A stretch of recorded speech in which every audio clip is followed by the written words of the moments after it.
नाजरीन, अवामी न्यूज़ में खबरों का सिलसिला जारी है। हम आपको जाम शोर से खबर देते चले। सेवन शरीफ में जदोजहद कमेटी की जानिब से दरगाह हजरत लाल शहबाज कलंदर की मज़ार कोरोना वायरस के बायस दूसरी मरतबा बंद करने के खिलाफ शहरियों ने सड़कों पर निकल कर एहतजाज किया। इस हवाले से मजीद बता रहे हैं जाम शोरों से रब नवाज शाह अपनी इस रिपोर्ट में। सेवन शरीफ में गुज़िश्ता 16 रोज से तालीमी दरसगाहों और मज़ारात को बंद रखने पर कसीर तादाद में शहरियों ने सड़कों पर निकल कर एहतजाजी मुजाहरा किया।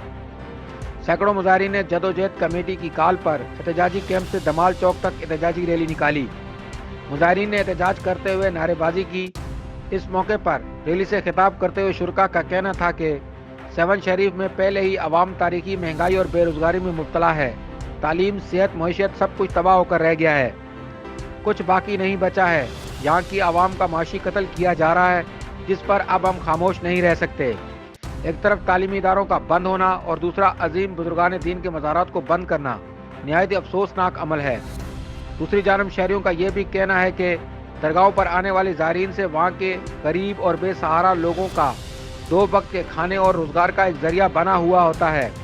अब वो गरीबों के खाने और रोज़गार का ज़रिया भी सिंध हुकूमत ने छीन लिया है, जिससे लोगों के घरों में दोबारा फाका कशी की सूरत हाल पैदा हो चुकी है।